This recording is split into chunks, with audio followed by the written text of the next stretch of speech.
ستارز عاملين ايه؟ النهارده رجعت لكم بفيديو جديد. وفيديو النهارده هعمل لكم جوله كامله في افخم بيت مجاني في افاتار وورلد. بس قبل ما نبدا ما تنسوش تضغطوا على زر اللايك وتشتركوا في القناه، ويلا نبدا. طبعا اول ما بتدخلوا البيت كده بتلاقوا الكرسي ده علشان تقعدوا وترتاحوا عليه. على طول القطه بتاعتي بتحب تيجي تقعد هنا، مش عارفين ليه بصراحه. بعد كده هنا زي جزامه صغيره بتقلعوا جزمتكم لما بتيجوا، وشويه برضو اضافات عليها من فوق. والسكوتر دي انا بحبها جدا، على طول باخدها واخرج بيها واروح واجي، بتسليني صراحه، فحطيتها هنا. بعد كده بقى بتلاقوا هنا في زي الجزامة دي او مش عارفة ايه دي بصراحة. شوفوا انتوا بتسموها ايه عندكم. ممكن نقول انها تسريحة صغيرة. المهم هي عليها بقى المفاتيح وشوية حاجات بقى كده. بعد كده لما بنكمل هنا بنلاقي السفرة، عشان طبعا لو عايزين بقى نحط حاجات كتير بقى الاكل، يعني عندنا ضيوف وكده فنقعد هنا. وطبعا برضه عشان احنا كتير يعني بنحتاج سفرة كبيرة عشان نعرف ناكل عليها.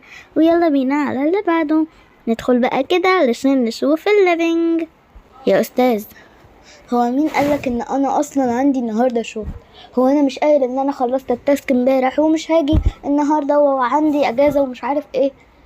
يا استاذ هو الكلام لازم يتقال مليون مره عشان يتحفظ. يا استاذ ما بكلمك بالراحه اهو. الله، بابا مشاكله في الشغل، مش وقته بصراحة يا بابا. يلا نكمل. المهم هنا بقى بتلاقوا النور ده علشان خاطر ينور لنا المكان. كراسي صغيرة للقعدة وكنبة وترابيزة بنحط عليها الشاي للفطار وكده. شوية رفوف فوق كده علشان خاطر نحط عليها حاجاتنا. بعد كده بقى بتلاقوا هنا في مكنسة كهربائية عشان خاطر لو ماما مش قادرة تنضف بالمكنسة التانية دي بقى تشتغل بدلها. طبعا هنا التلفزيون، وهنا شوية لعب بتوع اخويا. بعد كده بتلاقوا هنا في الكرسي ده، وهنا بتلاقوا كده في حاجات كده للحيوانات الأليفة بتاعتنا، عشان عندنا كلب وقطة. بس الكلب دلوقتي يعني لسه مشتريناهوش، بس القطة زي ما انتوا شايفين برا. تمام. وهنا بقى المطبخ. ايه رأيكم؟ لا بجد ايه رأيكم؟ انا عاجبني المطبخ جدا وحبيته جدا، شكله فخم وجميل جدا، عشان كده انا كنت بقول على البيت فخم. طبعا هناك كده انتوا زي ما انتوا شايفين كده ماما قاعدة بتطبخ لنا الغدا. وبره بقى المفاجأة، ترى ايه رأيكم؟ طبعا دي احلى حاجة في البيت كله، جاردن جميلة بنحبها جدا وطول الوقت بنحب ان احنا نروح نقعد فيها. تيجوا كده نرتبها سوا. بنحط ده كده هنا، وبنحط السلة والكتب، وطبعا هنا شوية لعب وحاجات علشان نتسلى بيها.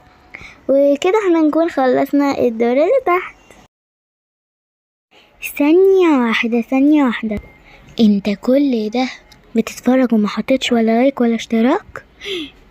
يلا حط لايك واشتراك بدل ما يطلع لك من تحت السرير. حط لايك واشتراك، ترى اللايك والاشتراك بالمجان، مش هتدفع ولا جنيه يعني. يلا حط لايك واشتراك يلا. ويلا بينا بقى عشان خاطر نطلع ونشوف الدور التاني. هنا بقى بيكون الحمام زي ما انتوا شايفين كده، راقي باللون الابيض والبيج والازرق الفاتح، فبجد الوانه فخمه وجميله جدا وهاديه. بعد كده بقى اوضتي العزيزه، ايه رايكم؟ طبعا اوضتي اللي فيها المنشر وحاجات كتير قوي يعني فيها، فانا بحب اوضتي جدا وبحب اتسلى فيها واقعد فيها في معظم الوقت. وانتوا ايه رايكم؟ شايفين الاوضه تستاهل فعلا اني اقضي فيها معظم وقتي، ولا افضل قاعده تحت عادي والعب بتليفوني؟ المهم نكمل بقى جولتنا. بعد كده بقى بتلاقوا عندنا الغرفه بتاعت ماما وبابا، ايه رايكم؟ طبعا هنا بقى بيكون موجود عندنا حاجات كتير جدا زي ما انتوا شايفين كده.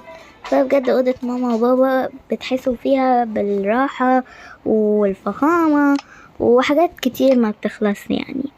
وبعد كده بقى بنخش على اوضه اخويا الصغير، اوضه المحامي، اوضه الشرطي عز الدين.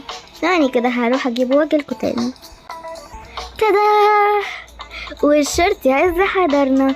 طبعا بقى تعالوا كده نكمل جولتنا. شوية كراسي كده هنا عشان يتسلى، وطبعا هنا بقى في الزحليقة الجميلة دي بيحب يقعد يتزحلق عليها. هنا طبعا انتوا فاهمين. وهنا بقى السرير بتاعه، عربية الشرطة بتاعته. تعالوا كده نركبه. هو زمانه دلوقتي مستمتع بالحياة يعني. وسعي من الطريق، وسعي. حاضر حاضر.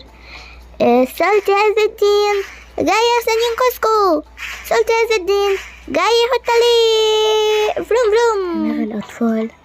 وبس كده نكون خلصنا جولتنا في البيت. أتمنى بجد إن البيت عجبكم، وطبعا ما تنسوش تحطوا لايك وتشتركوا في القناة. وبس كده، سلام.